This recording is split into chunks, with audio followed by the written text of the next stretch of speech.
Hi, and welcome to the Imperfect Podcast. My name is Deb Crow, and I will be your host. Join me on this journey as we meet heart-centered leaders from all over the globe. Lots of interesting questions, interesting conversation, and find out what makes a leader. How do they handle uncertainty and complexity? How do they lead in a time that is volatile? Join us.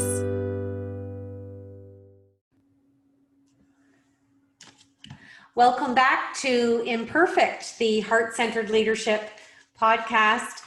And I am very, very excited this week to interview Dr. James Hardt. I finally have someone with the surname Hardt on the Heart-Centered Leadership podcast. So how fun is that? Let me tell you a little bit about Dr. James.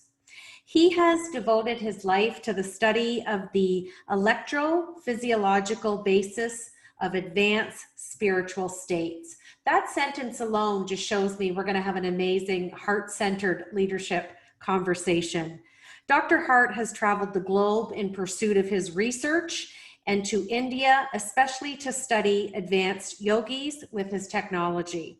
From Zen masters to Christian prayer, Dr. Hardt has continued his relentless pursuit of advanced brainwave and meditation connections that allow people to become the best form of themselves, to be included in many, many positive results that we're going to talk about. So, Dr. Hardt, welcome to the show.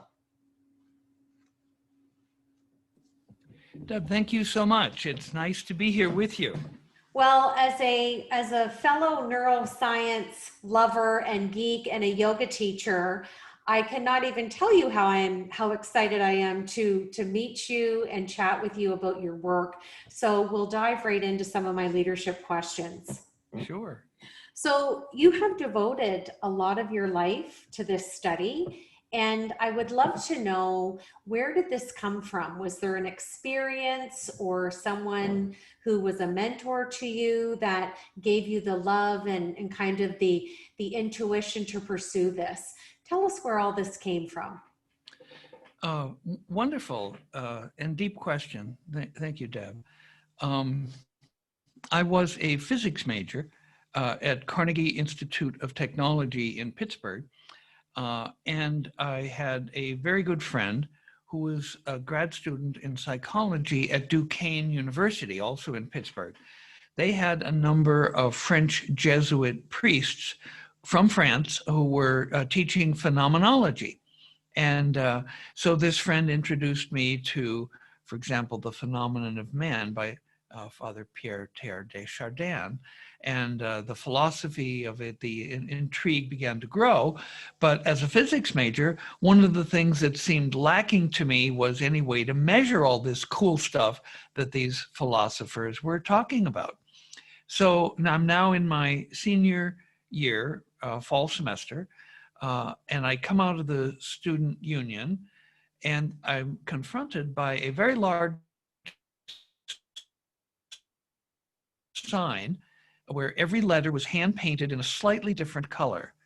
And it said, Dr. Joe Kamiya will speak on brainwaves and consciousness. And it gave a time. I looked at my watch, it was 10 minutes away. It gave a location, Margaret Morrison College. It was just across the tennis courts.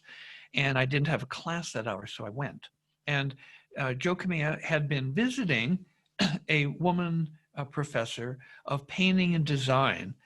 And her students were the only people there. Other than me, I was the only one who showed up from the engineering college. And it was, to me, it was an answer to how do you make any measurements about consciousness? And how can you make a science of this? So I was absolutely fascinated. I waded through the mob at the end of the talk and told Joe Kamiya that I came to San Francisco every summer, where his lab was at UC San Francisco. And I was going to come and see him at next summer after I graduated with a degree in physics. And so we began a correspondence. Meanwhile, every spare minute of my life, I was in the library reading the actually large literature on brainwaves that dated all the way back to Dr. Hans Berger's discovery in 1908 of brainwaves. He actually went looking for brainwaves. And it's a fascinating story, I'll tell you. When Rene Descartes dreamed up science, saying famously, cogito ergo sum, I think, therefore I am, that the rational way of thinking spread across Europe. And intuition really got pushed out. For a while, men weren't even supposed to or allowed to have intuition. It was women's intuition. And you had to be logical and rational all the time in order to be credible. If you didn't think, you weren't being, you didn't even exist. However, this stiffening brush of logical positivism did not sink very deep into Bavaria, which retained mystical roots. And that's where little Hans Berger was born. When he grew up, he moved to Vienna, became a psychiatrist, and then the Austro-Hungarian Empire, fighting one of its endless wars against the Muslims in the Crimea, conscripted him. He was, because he was educated, he was made an officer and given a horse. And in one battle, his horse was shot, fell on, and broke his leg. He spent many long months recovering in a military hospital. When he got back to Vienna, he called the family together to tell his story. Well, halfway through, his sister interrupted him, took him to her bedroom, opened her Tagebuch, her diary, and read to him everything that he had reported. Now, there were no cell phones in those days. And so all of a sudden, this Bavarian-born psychiatrist suddenly believes in ESP. And he'd heard Volta in France was working with animal electricity. So he went looking for electric waves in the brain with super primitive equipment. I'll spare you the details, but the first waves he found were he called alpha. They weren't the fastest, they weren't the slowest, but they were the biggest and easiest to find with the very primitive equipment he was using. So he kept it a secret for 10 years because he was sure it was related to ESP, which it is, but with his primitive equipment, he couldn't demonstrate that. And then in 1918, he published, I read the first paper in German, took me quite a while because my technical German was not that good and I spent a lot of time with dictionaries. But then brainwave recording spread across the world. It was a sensation. Oh my God, electrical waves in the brain. We got to measure these. So pretty soon hospitals and universities all across Europe, Russia, then the Americas, Canada, Australia.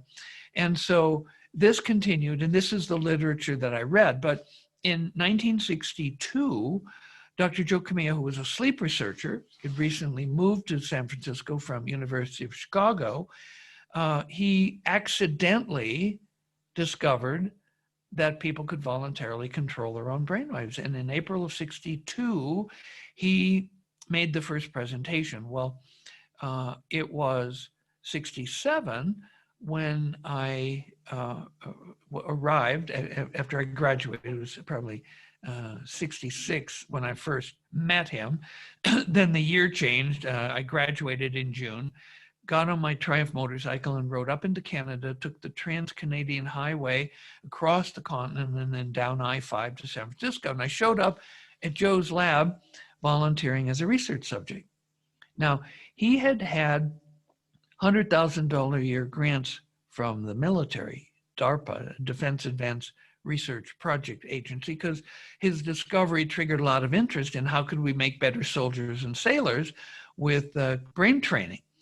And so his heart really wasn't in that, but they were supporting his lab and his research, and they had bought him a big PDP-15 mini computer. His lab was a sort of dilapidated house on the edge of campus, sort of sinking into the sands. The computer was in a downstairs bedroom. The feedback chamber was a closet off the bedroom lined with sound tile. It had one 3-digit Nixie tube display, and an orange crate in the corner, turned on end, held a torn speaker, a big 10, 12-inch torn speaker that would fuzz out when the feedback sound got louder. And so I'm in this environment, and it was the most fascinating thing I had ever done. Feedback on my brainwaves.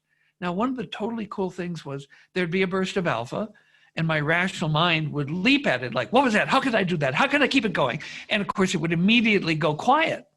And then I'd settle down, there'd be another burst, and my rational mind would jump on to try to analyze it.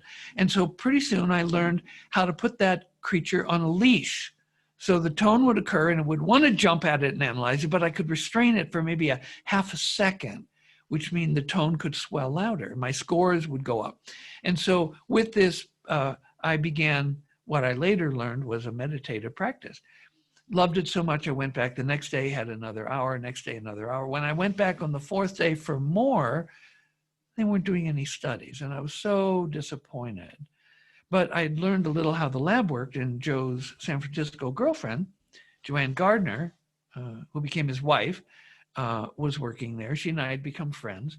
So I went to her office and said, Joanne, would you take me downstairs, put a few electrodes on me so I can play? She said, well, sure. So she did, put a few electrodes on me, put me in the closet, and left, went upstairs, got involved in her work. Later, lunchtime came, and with 9 other members of the lab, they went out to Chinese lunch with Paul Gorman's VW camper van, in which Paul and his wife had toured India the summer before. And it was in course 11 of a 12-course Chinese lunch when Joanne remembered, oh my God, there's somebody in the chamber. And they all rushed out of the restaurant, raced across town, ran up to the building, ran in, pulled open the door, and interrupted the late stages of a most incredible adventure, without which you and I wouldn't be here today talking. And so I had that out-of-body experience, ego disintegration. I was flying around the universe. I was meeting up with discorporate entities. And this was a lot for a Protestant fundamentalist physics major who had never even been drunk before. So that's how it began. Great. That's a great story. That brings meditative alpha waves to a whole new level, James. Yes. Now, I named the podcast Imperfect because I truly believe that imperfection has a place in our life. It's something we frequent. So share with the listeners what imperfections you bring to your heart leadership. Well, I'm reminded of a story, possibly apocryphal story, about a Zen monk in Japan who was fortunate to be at the most beautiful temple in Japan. It was over 1,000 years old. And one morning, when everybody got up for morning meditation, the beautiful temple had burned to the ground. It was smoldering ashes. And the Roshi asked if anybody knew what happened. And this one new young monk raised his hand and was asked to step forward. And he said, well, I burned it down. And everybody was aghast. And the Zen master said, why? He said, well, it had every perfection except impermanence. And so we strive for perfection, never attain it, of course. In fact, perfection is a curable disease at Biocybernaut. Being obsessed with the unattainable goal of perfection actually impairs people's performance. So when they stop being a perfectionist, they can come closer in approach to perfection. Absolutely. I love hearing this from your perspective because it's something I talk to my executive clients all the time, and you've just beautifully segued into my next question. I know you've worked with Tony Robbins and some other high-powered executives. When I'm coaching executives, I like to teach them the benefits of meditation and how it helps them get to a mindset of equanimity. And I would love for you to share from your scientific medical research perspective the beauty of meditation, the alpha waves, and how that leads us to such a mindfulness state of clarity and the benefits of that. So please share with us a story or an experience that you've witnessed with some of the executives you've worked with. Well, Very cool. And you used the word segue, so I will reply a segue. You mentioned Tony Robbins. Tony Robbins yesterday accepted my invitation to present at the Global Consciousness Summit that Biocybernaut and our nonprofit partner, the Integrated Mind Research Institute, will be hosting globally on November 21st. And so you might want to put that date in your calendar and let people know.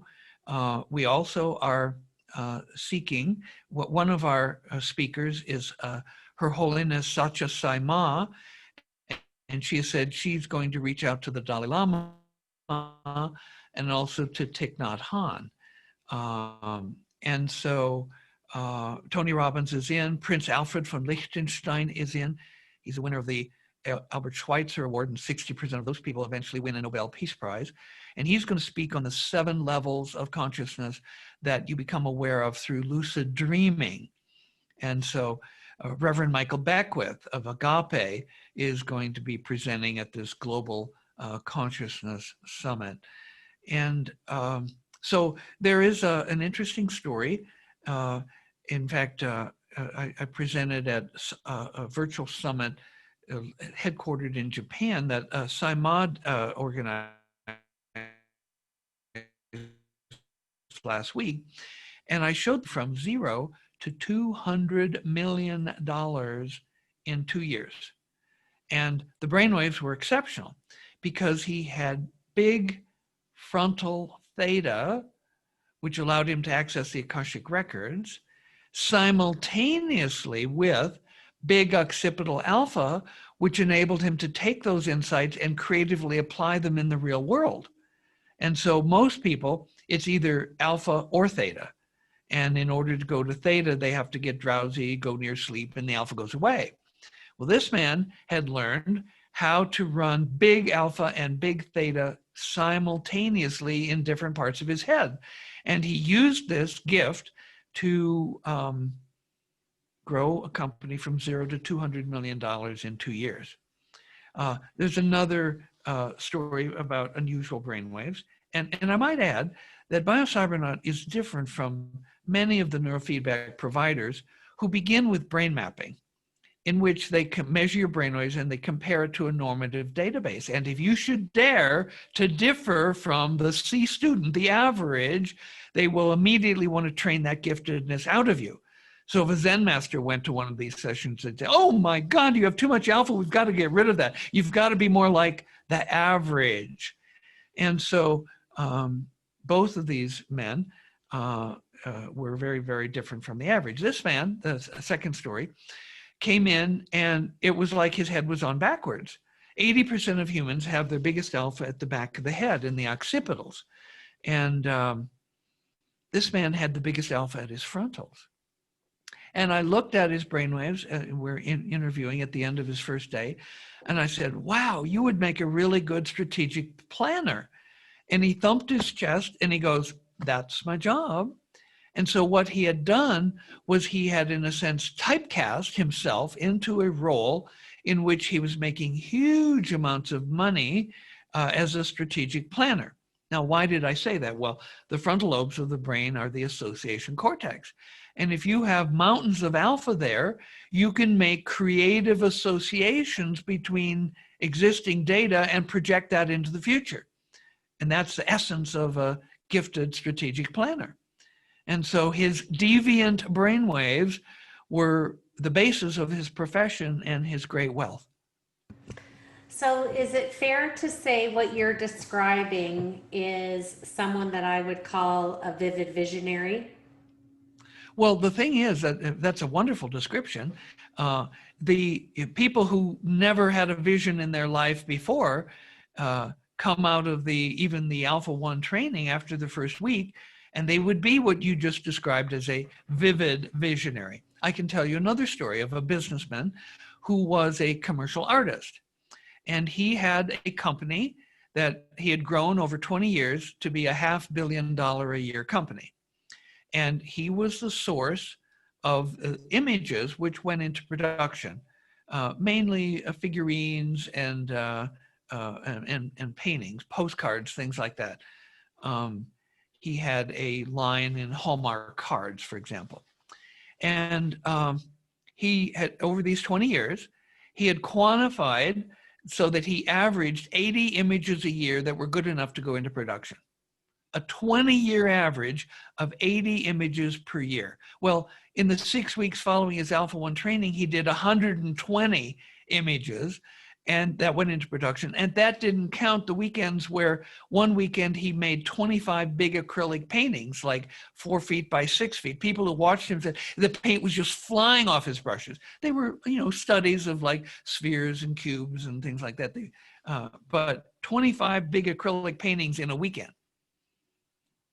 And 120 images good enough to go into production in 6 weeks versus a 20-year average of 80 per year. Creative visionaries, turn on the alpha, you turn on the creativity, and it comes out in whatever your field is. Although I have had lawyers who were logical, analytical, and verbal suddenly become writing poetry after their alpha trainings. It's still in the verbal area, but now there's a flair for visionary creativity.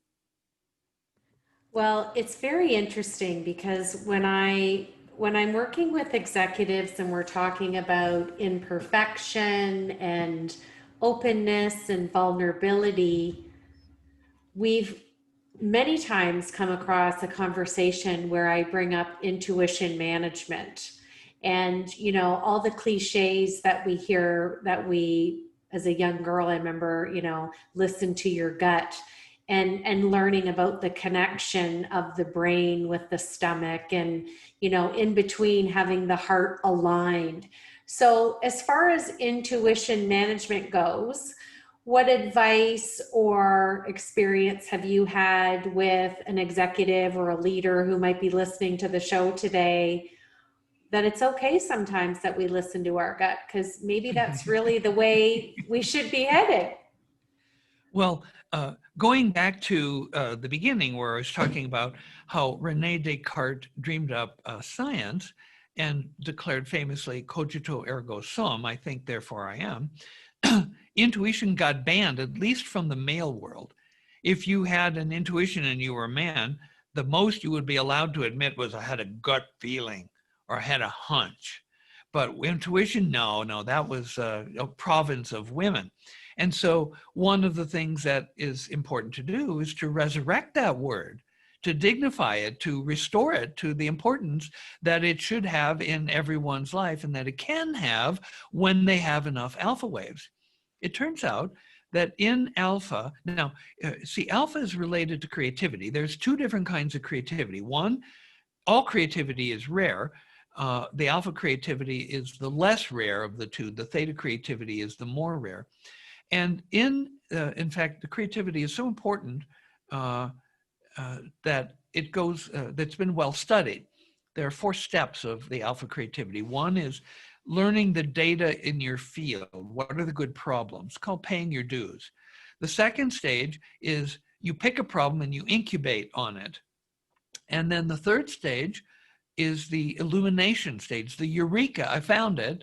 And then the 4th stage is the verification stage, where you take this insight, this illumination, this intuition that came to you, and you verify it. You go back to your bench or your office or your lab and you test it out, see how good it is.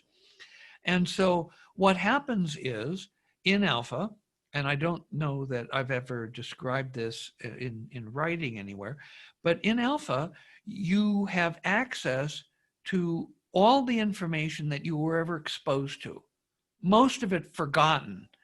And to solve this problem, you need information.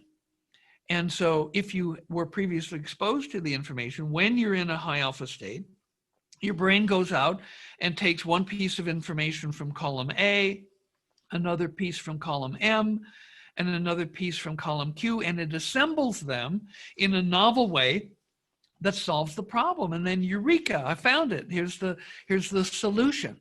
Now, that ability to go out into the vast storehouse of your memories, even bringing forth things that you forgot, is a unique gift in alpha. Now, it turns out that creative people and normal people do not differ in their resting brain waves. So in the mid-'80s, Colin Martindale brought together a group of creative people, and then he age and demographically matched them to other people from their communities.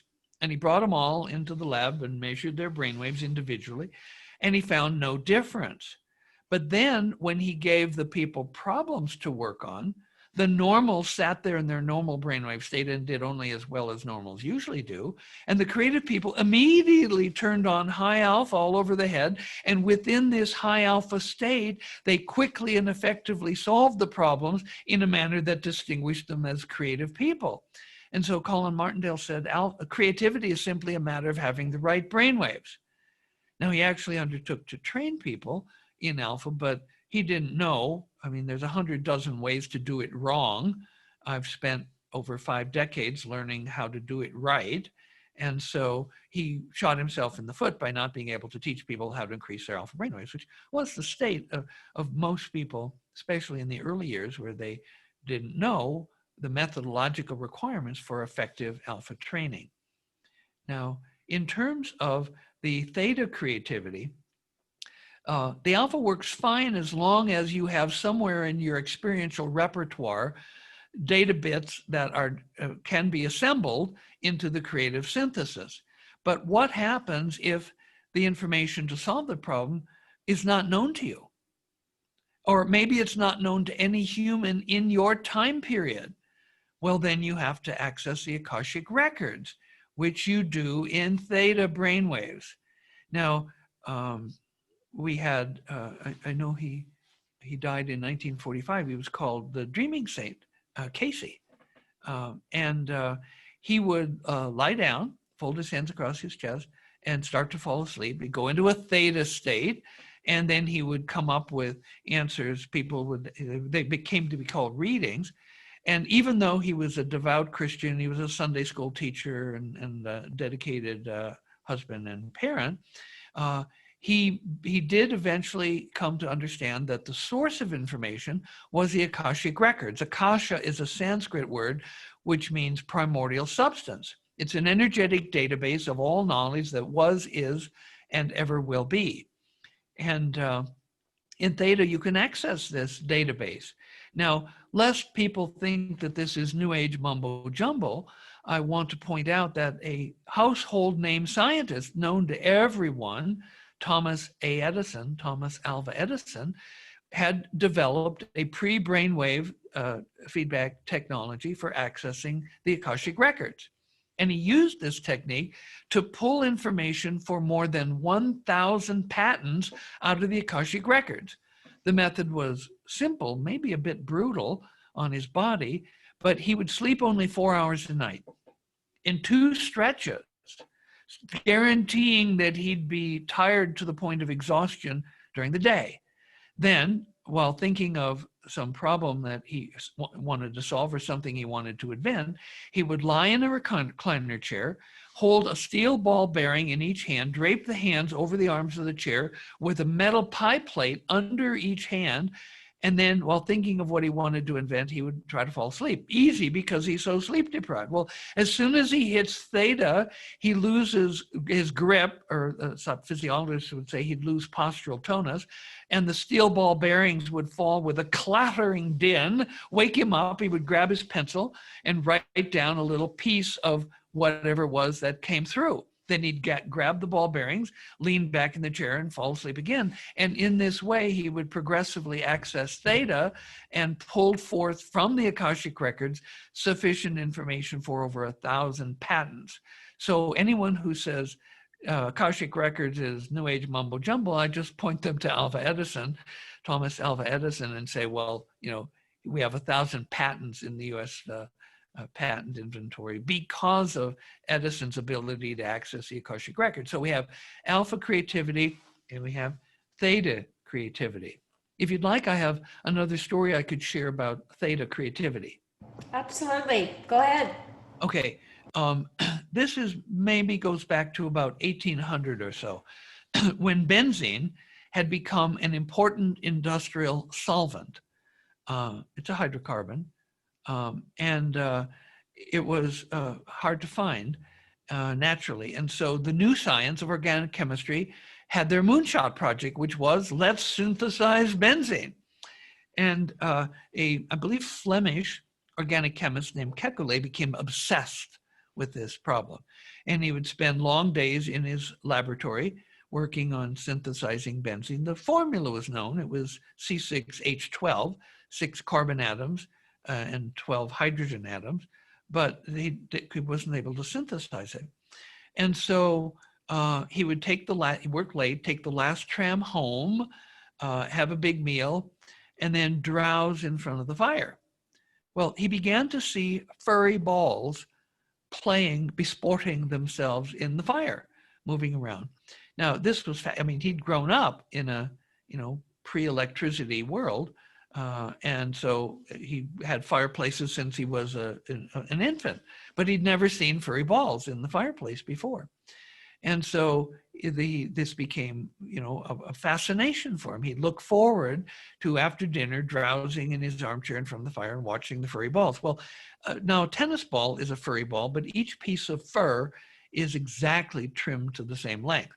Kekulé's furry balls were they were round, but they had sort of indistinct edges. They sort of fuzzed out into indistinct nothingness, and it wasn't exactly clear where they ended. But as they moved around, occasionally they would bump into each other, and sometimes they would stick. So over the weeks, they began to form chains, which would undulate through the fire. And one night, when he was watching this, the chains of furry balls became playful and started to play crack the whip. And one of them cracked the whip so hard that the two ends spun around and stuck, forming a ring. And he counted the balls, 1, 2, 3, 4, 5, 6. And he had a flash that he realized that the structure of benzene is 6 carbon atoms in a ring, and then each one has 2 hydrogen atoms stuck off of it. With this knowledge, he rushed back to the lab, performed the experiments, and was able to synthesize benzene. Now, what was he seeing? Well, as a former physics major, I would submit to you that this is exactly what you would see if you used an electron microscope, not available in 1800, to look at atoms. They would look like furry balls with indistinct edges. The cloud of electrons around a nucleus would not have a sharp end or edge. And so I would submit that what Kekulé was seeing by his passion and his drowsy theta state, he was pulling out of the Akashic records information as to the structure of a molecule. And that, by the way, he had to be able to visualize atoms in the process. And so he had desire, expectation, and he merged in theta and pulled out the information he needed to to synthesize benzene. I can imagine that I could probably sit here all evening, and I can't even imagine how many stories you have. So I'm going to end my podcast with what I call the Fab Four. And these are just kind of short one-word answers, whatever's sitting on the top of your mind. Share with us your favorite place to visit on Earth. Inside my mind. I knew you were going to say that. When I did that question, I thought I know exactly what he's going to say. Tell us what inspires you. Helping other people to reduce suffering and to expand awareness. I love that. I really love that. Tell us something that's on your bucket list that's next to be checked off. Well, one time I had an opportunity to provide the technology to a group of 30 Zen monks who wanted to be in retreat for a year and do brainwave training every day. They had somebody to provide the retreat center. They had enough money to pay for one of my systems. And the whole project faltered because they didn't have anyone to donate the food for 30 monks for a year. So through our nonprofit, the Integrated Mind Research Institute, we would like to do that study and to provide brainwave training for 30 Zen monks every day for a year. That's amazing. We just, my favorite Sanskrit word for intention is sankalpa. So let's just put that out right there. We just did it. It's out there now. Yep. What do you want your legacy to be? Well, legacy is a strange thing because on February 9th of 1991, there was a paper in Science magazine that identified for the first time the existence of a human immortality gene. It's on chromosome number 1. And although you could still, activation of this gene means that you wouldn't have to leave. And so to me, legacy means something that is left after you leave your body. And I know that it's scientifically possible not to do that. In fact, if I may, cancer activates this gene. Oncologists refer to cancer cells as immortalized cell lines because if you feed them nutrient solution, they'll grow and grow and grow and they'll never die. Now, they kill the host by hogging the blood supply and growing too fast, but there are two genetic switches. One is the Dr. Hayflick limit switch, which says that human cells can only divide about 50 times, 50 passages, and then they don't divide accurately anymore. And there's the rate of division switch. So if we could modify cancer so that it would not throw the rate of division switch, so cancer cells wouldn't divide rapidly, and they only threw the Hayflick switch on the number of divisions allowed, everybody would want to have this kind of cancer, and we would have biological immortality. Now, we'd either have to severely limit breeding or go out to the planets and stars, but that's fine too. Well, I have to say that is probably the best interesting answer I've had on legacy, but I expected nothing less from you. I want to thank you for being a guest on the show today and for sharing your time and expertise. And I like to end the show with my list of 5 things to lead a purposeful life. Follow your heart, have passion, do your best, know your truth, and always be in love with the journey. This is Deb Crow. Thank you for joining us once again on Imperfect, the Heart-Centered Leadership Podcast.